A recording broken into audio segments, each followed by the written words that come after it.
오늘 주신 하나님의 말씀 민수기 14장 5절에서 11절까지의 말씀입니다.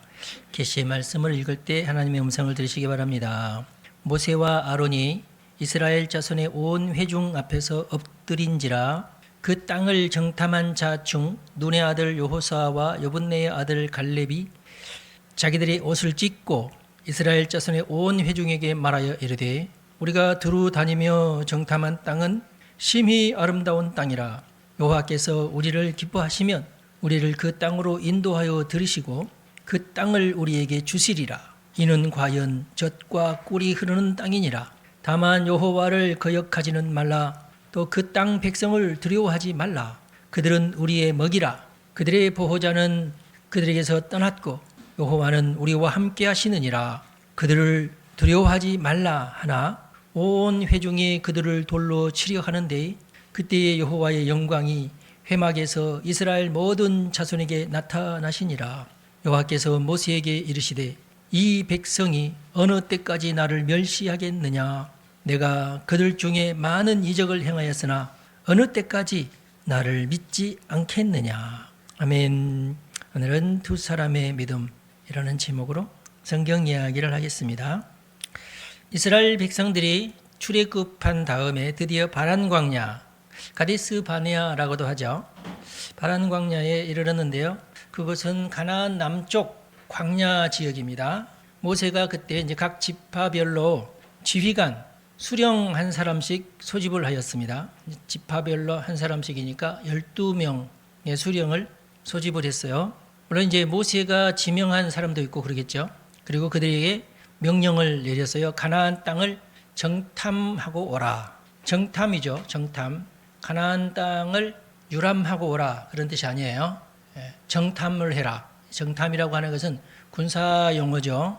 군사 작전을 위해서 전쟁을 준비하기 위해서 몰래 가서 그 땅을 정탐하는 거니까 사전 정찰을 의미하는 겁니다. 은밀하게 잠입을 해서 군사 작전에 필요한 여러 가지 정보들을 수집하러 보낸 거예요.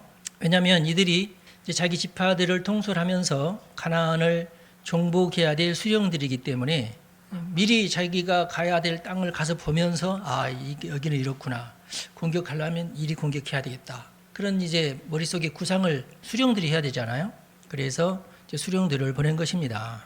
이제 그 중에 이제 유명한 두 사람, 유다 지파의 수령으로는 갈렙이 나섰고 에브라임 지파의 수령으로는 여호수아가 나섰습니다. 이 두 사람이 유명하죠.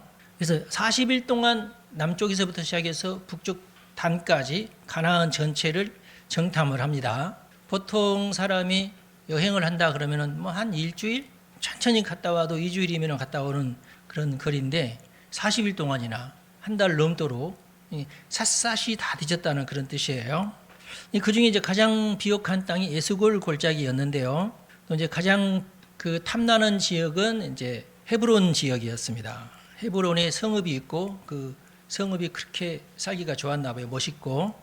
그래서 에스골 골짜기에서 나는 산물을 좀 가지고 와라. 어떤 열매가 맺히는지 성경에 보면은 포도송이 하나를 두 사람이 메고 왔다라는 말도 있어요. 지금도 그 에스골 골짜기에 포도 산지가 유명한데 보통 4kg에서 5kg 한 송이에 대단한 거죠. 한 이만 하나요? 그러면. 근데 그 당시에 이제 제가 어렸을 때 이제 사파로 보면은 이만한 포도송이를 이제 두 사람이 메고 오는 것을 이제 그 정도 클 것 같지는 않고 그런데 어떤 가지에 어마어마한 포도송이들이 막 이렇게 열려 있는데 그 가지를 통째로 이렇게 잘라가지고 나뭇가지에 이렇게 매가지고 두 사람이 메고 오지 않았나.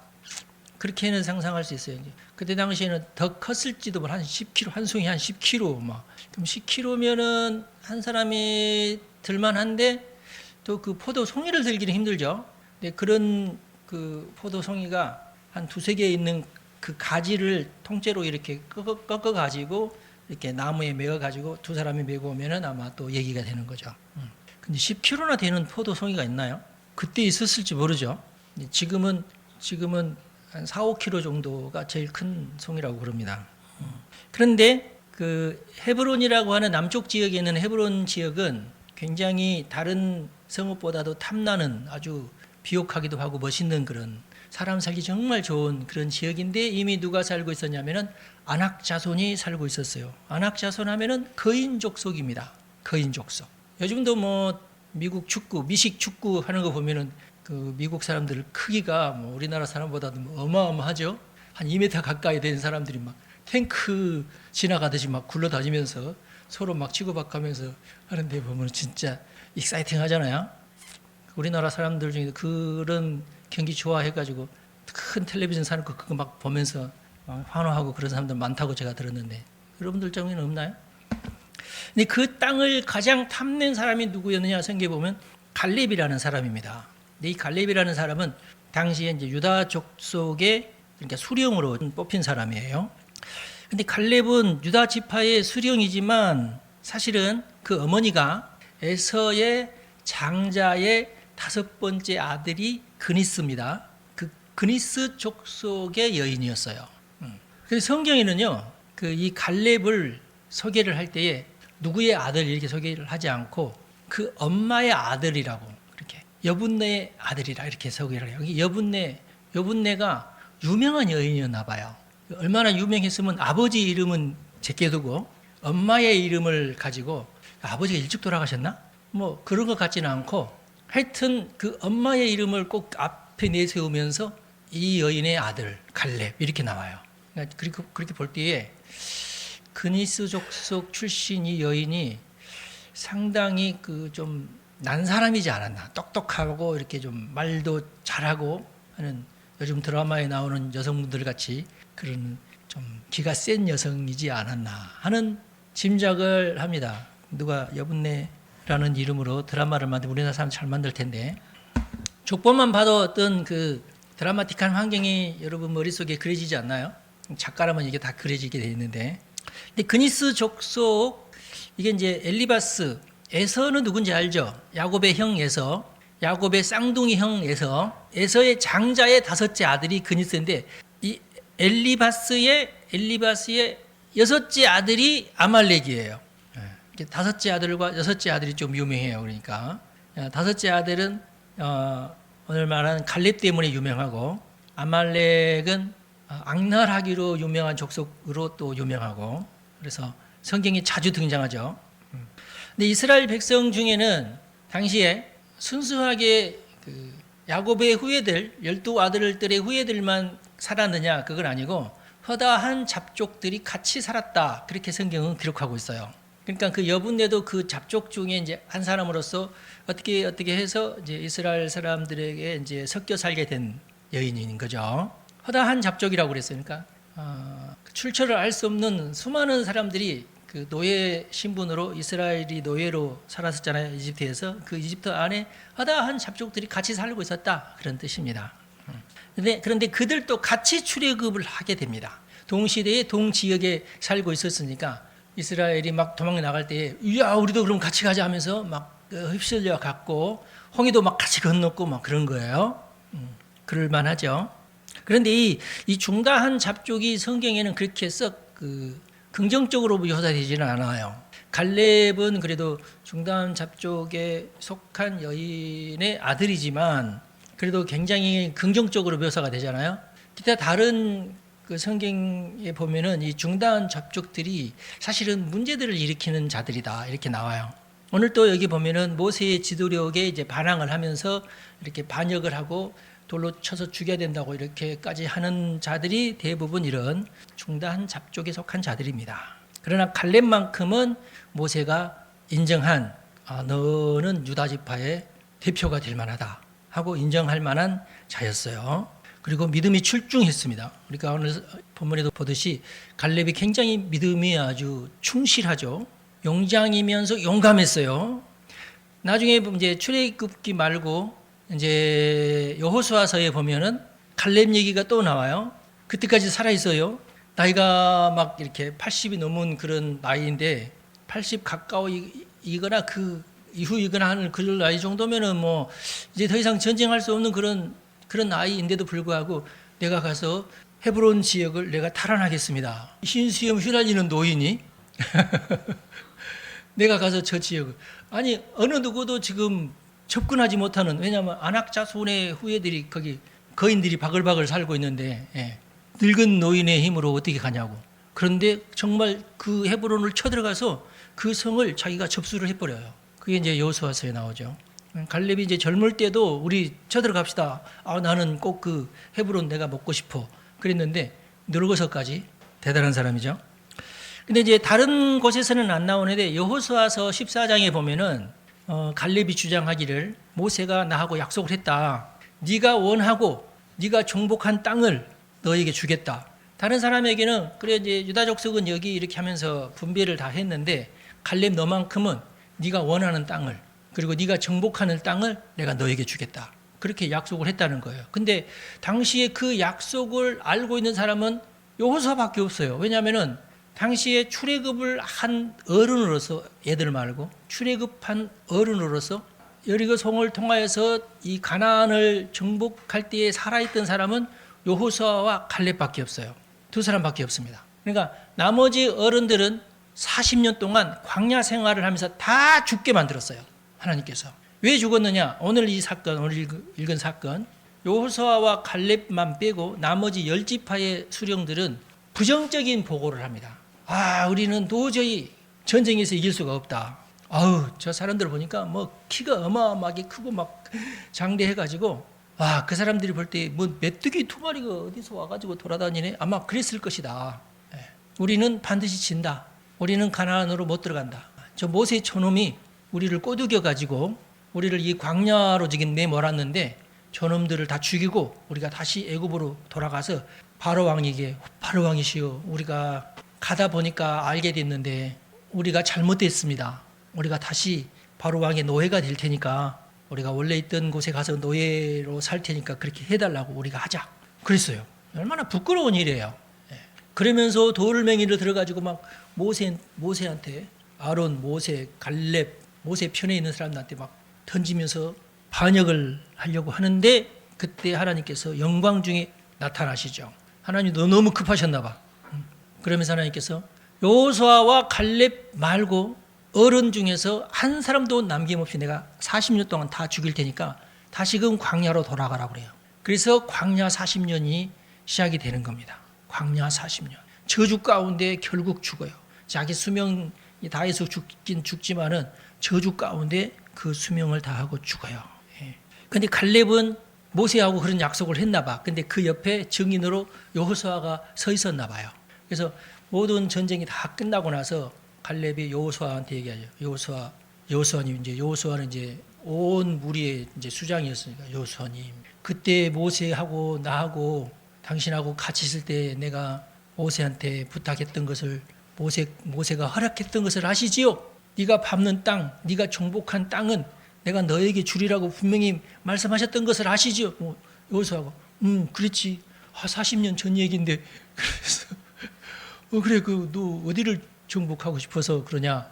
저는 그때도 그러고 지금도 그러고 나는 헤브론을 나는 정복하고 싶습니다. 그래? 그러면 가라. 그래서 아마 다른 사람들은 안 가고 그 갈렙 집안 사람들이 아마 갔을 거예요. 갈렙 집안 유다 족속이 가가지고 그 헤브론을 정복을 합니다. 대단하죠.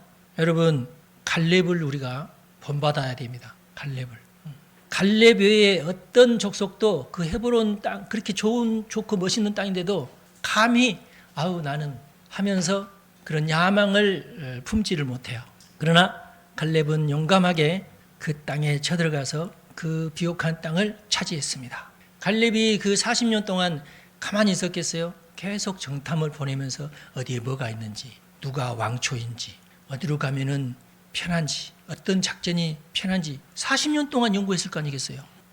후에 여러분 유다 지파였던 다윗이 골리앗을 때려 눕힌 기억을 여러분들 되살리시기 바랍니다. 다윗도 유다 지파예요. 유다 지파에는 자기보다 큰 놈을 좀 쓰러뜨리려는 그런 어떤 그 기름 부음이 있나 봐. 근데 왜 그러겠어요? 그만큼 다윗도 골리앗을 쓰러뜨리기 위해서 준비하고 기술을 연마한 것이 있죠. 그 기술은 어디서 연마가 됐어요? 열 몇 마리 되는 양 키우면서 연마를 했어요. 양들을 보살피다 보니까 그 몇 마리 안 되지만은 곰들이 와서 가져가고 이리가 와서 물어가고 호랑이가 와서 물어보고 그래서 내 양을 내가 지켜야지. 그러면서 물맷돌 연습을 하고 곰은 어디를 맞춰야 도망간다. 이걸 다 연습을 해가지고 하다 보니까 이제는 다윗이 너무 어렸을 때부터 그렇게 연습을 해 와가지고 아무리 큰 적이 와도 얼마든지 물맷돌로 내가 맞힐 수 있어. 이런 자신감이 있었던 것입니다. 예, 이게 중요해요. 그냥 덤비면 다 죽죠. 그렇지만 기술을 연마하고 연구하고 그러면은 다 됩니다. 하루아침에 단숨에 된 게 절대 그런 거 없어요. 모든 인생이 다 그래요. 뭔가 꿈을 가지고 연마를 할 때, 연습을 할 때에 그때 가능하게 되는 것입니다. 나머지 10지파 대표들은, 10지파 수령들은 나약한 자들이었어요. 믿음도 없는 자들이었어요. 다윗도 그러고 갈렙도 그러고 핵심적으로 무엇 때문에 그런 용기가 났어요? 하나님에 대한 믿음 때문에. 하나님이 나를 도와주신다. 하나님이 내 편이시다. 그러니 내가 조금만 노력을 하면 이건 가능하다. 그런 믿음이 있었어요. 이게 중요합니다.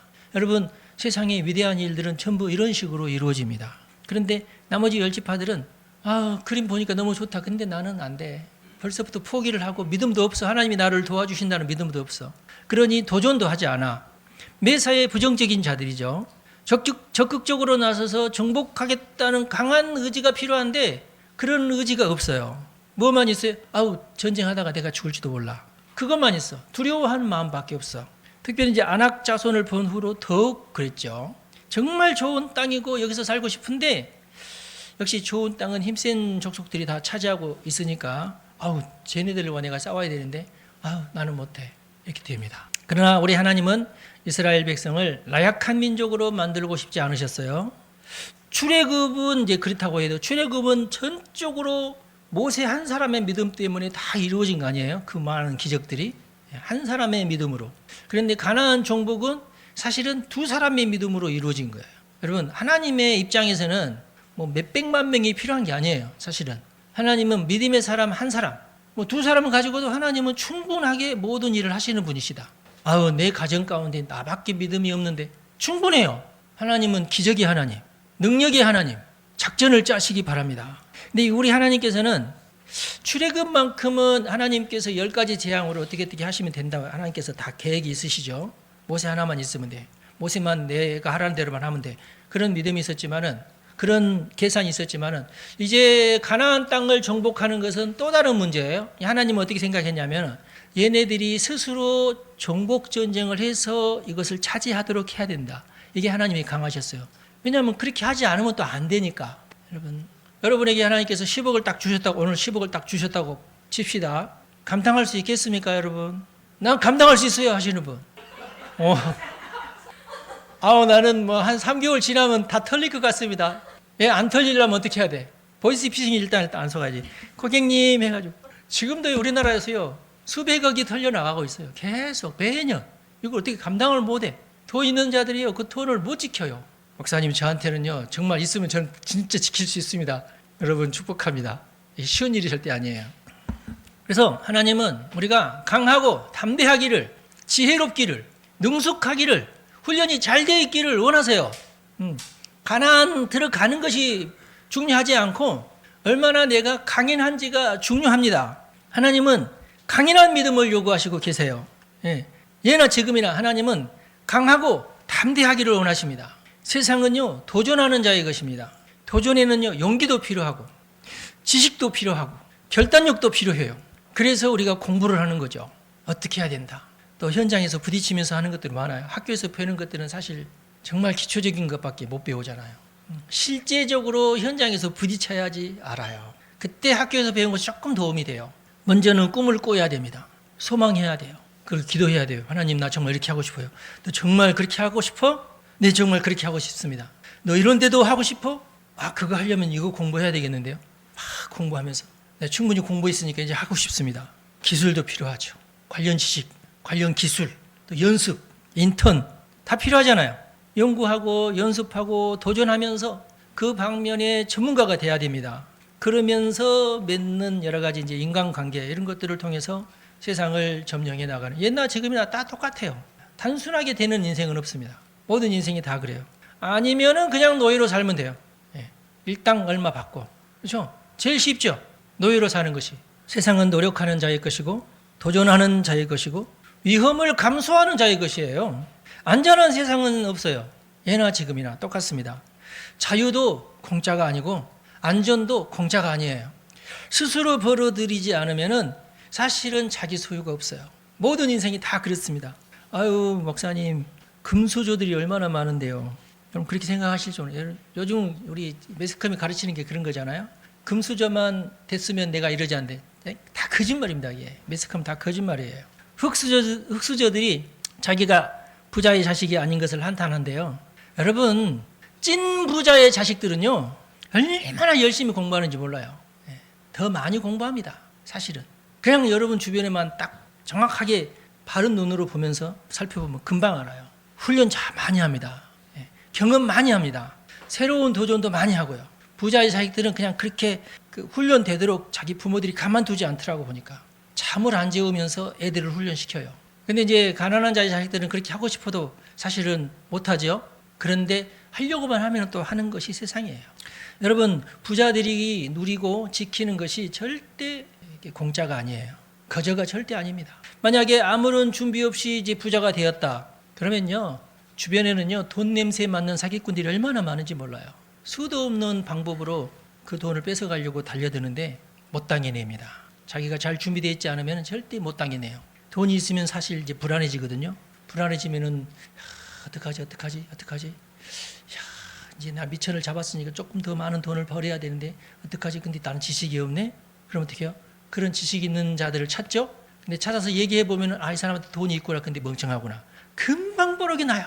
그러면은요, 얼마 안 가서 다 털립니다. 그게 인생이다. 주변에 그런 이야기들은 늘렸고 로또에 당첨된 자들이 처음에는 기분 좋지만 몇 년 안 가서 다 거지가 된다는 사실 잘 아시죠? 준비가 안 된 자들이 나는 절대로 안 그럴 거야. 대보셔요. 다 비슷비슷해요.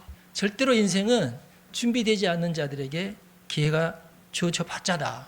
의미가 없다. 또 부자들은요, 국세청으로부터 시작해서 수많은 친척들 공격의 대상인 것을 절대로 잊어서는 안 됩니다. 특별히 우리나라가 악랄하게 부자 부모의 돈을 뜯어가기로 유명한 나라가 우리나라 아닙니까? 부자 부모를 두신 분들 정신 바짝 차리시고, 요즘 한간에 들려오는 그런 얘기들이 뭐예요? 부모님의 재산을 물려받았다가 오히려 알거지가 된 사람들이 그렇게 많잖아요. 자, 그런데 이 갓 출애굽한 이 이스라엘 백성들, 노예 근성에 찌들어서 몇백 년을 살았고 패배 의식이 많은, 영적으로도 아주 나약한, 지적으로도 아주 골칫거리인, 게다가 주변에 수많은 허다한 잡족들도 막 와글와글 섞여져 있는, 그래서 그저 믿음으로 아멘하면 될 테인데도 불구하고 울며 불며 원망하고 출애굽 자체를 폄훼하고 우리가 뭐 때문에 나왔느냐, 이런 일이 한두 번이 아니에요. 출애굽기에 보면은 얼마나 불평불만이 많은지 몰라요. 우리가 생각할 때 그렇게 놀라운 출애굽을 경험하고서도 어떻게 저럴 수가 있느냐, 금방 잊어버려요. 하나님의 영광은 금방 잊어버려. 그리고 조금만 배고프면 아우성이고 조금만 목말라도 아우성이고 난리가 나요. 그냥 그렇게 저렇게 하면서 40년을 보냅니다. 하나님은 갈렙 같은 자들을 원하십니다. 많은 사람들이 나약하고 믿음도 없고 불평하고 불만 가득하고 은혜는 금방 잊어버리고 기적도 금방 잊어버리고, 출애굽까지는 그런 대로 드라마틱하고 아주 좋았잖아요. 그렇지만 이제 내가 책임지고 내가 위험을 감수하면서 정복을 해야 된다. 그러니까 다들 책임 회피하고 나는 그러고 싶지 않아. 내가 도전해야 되는 그 과제 앞에서는 다 겁쟁이가 돼버렸어요. 여러분, 자유는 공짜가 아닙니다. 유명한 말이죠. Freedom is not free. 이 문구는 미국 수도 워싱턴시에 있는 한국전 기념조형물에 새겨져 있는 글귀입니다. 자유는 공짜가 아니다는 뜻이에요. 이 말은 이 자유라는 것은 얻기 위해서도 그렇고 지키기 위해서도 희생이 필요하다는 뜻이에요. 절대 공짜가 아니다. 히브리 노예들의 자유가 사실은 하나님에 의해서 반강제적으로 시작이 됐지 않습니까? 그래서 그 여정에서 하나님이 주도적인 역할을 감당을 했고요. 그런데 가나안 땅을 정복하기 위해서는 이제는 더 이상 하나님께서 주도적인 그런 방법으로는 안 된다. 하나님께서 판단을 하신 거예요. 이제는 너희들이 힘을 내야 된다. 그래야 너희들이 진정한 자유를 누릴 수 있다. 자유는 공짜가 아니다. 너희들도 희생을 해라. 여러분, 사막에서 평생 살 수는 없잖아요. 맨날 만나만 먹으면서 살아요. 포도도 먹고 그래야죠. 동쪽을 봐도 사막, 서쪽을 봐도 사막, 그런 데서 40년. 여러분 그러고 싶어요? 괜찮아, 만나만 먹으면 돼. 그건 아니죠. 산과 들이 있고 새들이 있고 동물들이 있고, 예, 멋있는 비옥한 땅에서 살아야죠. 이 비옥한 가나안을 얻기 위해서는 다른 족속들을 몰아내야 됩니다. 전쟁의 정당성은 하나님께서 가져오셨어요. 가나안 땅에 살고 있는 족속들이 무슨 잘못이 있어요? 그들이 무슨 죄에 왜 그들이 쫓겨나야 됩니까? 그런데 그 정당성은 하나님이 가져오셨어요. 이들은 너무 악한 족속들이다. 이미 멸망당해 마땅한 족속들이 지금 가나안 땅에 살고 있다. 이건 하나님께서 그렇게 판단을 하신 거예요. 사람이 그렇게 판단한 게 아니라 대충 당시에 가나안 땅에 살고 있는 족속들과 이스라엘 족속들이 같이 살기에 비좁은 땅인가요? 그건 절대로 아니에요. 우리나라 땅에도 지금 5천만이나 서울이라 되니까 이게 너무너무 지금 빡빡하고 너무 사람이 많이 산다 그러지만 사실 서울만 벗어나면요, 경기도만 해도요 널널합니다. 널널해요. 아직도 벌판이 그렇게 많아요, 우리나라에. 옛날에나 농사할 논이 없어서 그랬지, 지금은요 사람은 더 많아졌는데도 불구하고 쌀이 남아돌잖아. 지금 전국적으로 우리나라 사람들이 더 애를 많이 낳고 그러면 몇 억은 같이 살 수 있을 것 같아.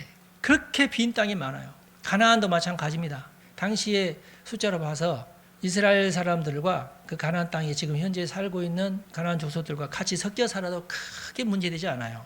얼마든지 전쟁하지 않고 그냥 그렇게 밀고 들어가서 사는데 누가 어떡할 거야. 그러나 우리 하나님께서 모든 가나안 족속들을 진멸하라고 명령하셨던 것입니다. 왜 하나님께서 그렇게 하셨을까요? 그 가나안 족속들이 가지고 있는 종교와 문화를 하나님께서 끔찍하게 싫어하셨기 때문에 그렇습니다. 그것이 하나님께서 극도로 싫어하시는 죄악이기 때문에 그래요. 그러니까 그들의 종교와 그 문화 자체가 죄입니다. 그럼 그들의 종교와 문화가 도대체 어떤 형태였냐?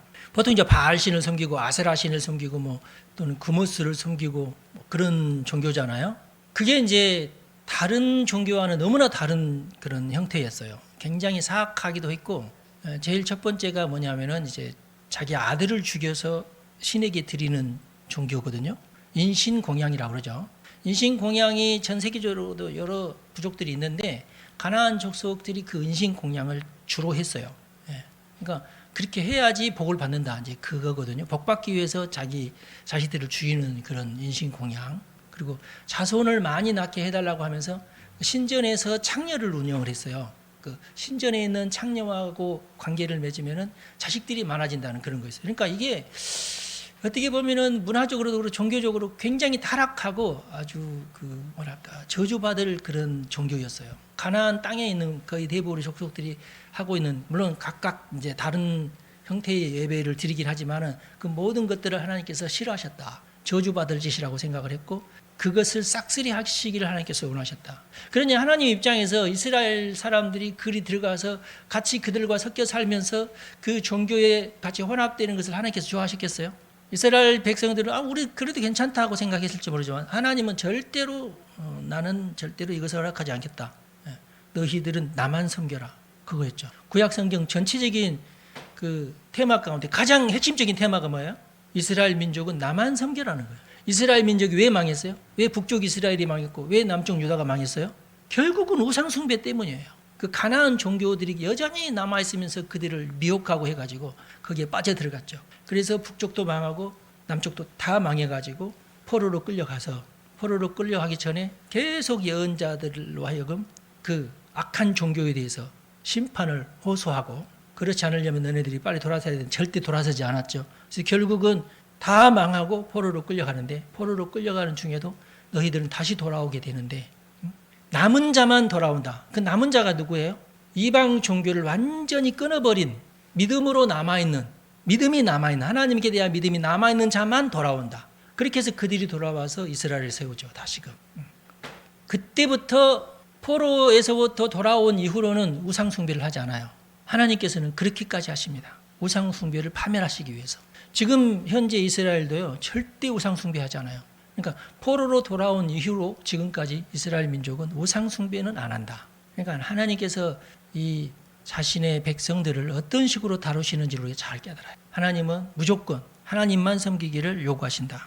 이런 성경적인 가치관들을 세상 사람들은 이해할 수가 없습니다. 성경에만 있는 가치관이니까.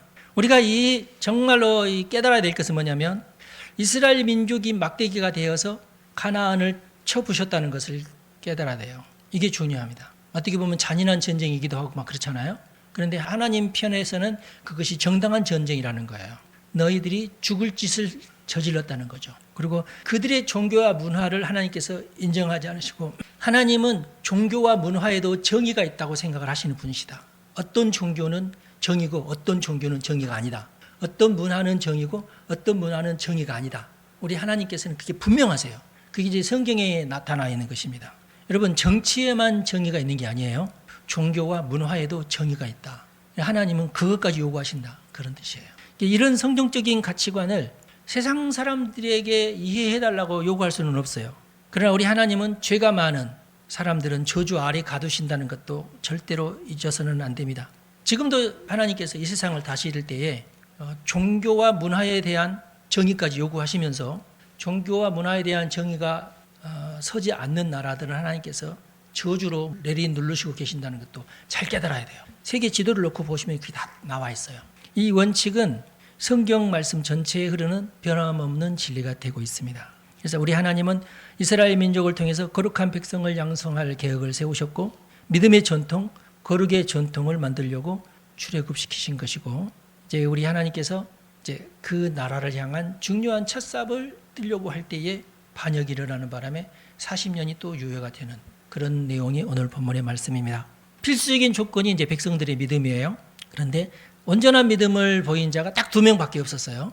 하나님은 한치의 망설임도 없이 오직 2명만 남겨두기로 바로 작정을 하셔버려요. 2 사람의 믿음만으로 충분하다. 그게 하나님의 생각이십니다. 나머지 모든 출애굽한 어른들은 광야에서 40년 동안 살면서 죽어갔습니다. 그리고 그 못된 습관에 물든 세대, 이전 세대들이 다 쓰러져 가는 중에 그 다음 세대들, 광야에서 훈련받은 세대들, 말씀으로 훈련받고 예배로 훈련받은 세대들이 여호수아와 갈렙을 앞장 세워서 가나안으로 진군했다는 사실을 잘 깨달아야 돼요. 그러면서 가나안을 정복했어요. 물론 이제 100% 이렇게 다 정복하지는 못했지만은 일단은 그렇게 해서 나라를 세우죠. 오늘날에도 동일한 원칙이 우리에게 적용이 됩니다. Freedom is not free. 자유는 절대 공짜가 아니다. 오늘 우리에게도 적용되는 말씀이죠. 여러분 축복합니다. 기도하겠습니다. 하나님, 우리가 믿음의 세대가 되기를 원하시는 하나님, 아버지여, 우리가 믿음을 전수하는 세대가 되게 하여 주옵소서. 여호수아와 갈렙같이 믿음을 전수하는 세대, 그리고 우리 자녀들은 믿음을 이어받는 세대가 되게 하옵소서. 이제 우리나라도 새로운 시대로 접어들고 있습니다. 이제 곧 통일 시대가 될 테인데 어쩌면 우리가 만주와 몽고까지도 복음으로 점령해야 될지 모르겠습니다. 그러나 주여, 이 나라가 여호수아와 갈렙 같은 믿음의 사람들이 많은 민족이 되게 하여 주옵소서. 아버지여, 이 한반도가 70년이 넘게 노예 생활을 경험하고 있습니다. 한 나라인데 둘로 갈라지고 한쪽은 번영을 누리고 한쪽은 가장 처참한 노예 생활을 경험하고 있습니다. 그럼에도 불구하고 여전히 남한을 헬조선이라 비아냥거리고 비판하고 정부를 흔들어대고 나라의 구석구석을 차지하면서 이념율법주의로 끌고 가려는 무리들도 있습니다. 그러나 2 사람의 믿음으로 나라를 새롭게 하시는 주님께서 지금 이 나라에 있는 수많은 성도들의 기도를 외면하지 않으실 줄을 믿습니다. 주여, 이 나라를 불쌍히 여겨주시고 하나님의 나라가 되게 하시고 이 민족은 거룩한 민족 되어서 세계 만국에 하나님의 복음을 전하는 나라가 되게 하여 주옵소서. 항상 잊지 않고 나라와 민족을 하나님의 나라가 되도록 기도하는 우리 성도들을 축복합니다. 그 가정과 그 자녀들을 기억하여 주시고 그 일터에 기름을 부어주시어 형통하게 하시고 강건하게 하여 주시고 승리하게 하옵소서. 우리 주 예수님의 이름으로 기도합니다. 아멘. 여러분 축복합니다.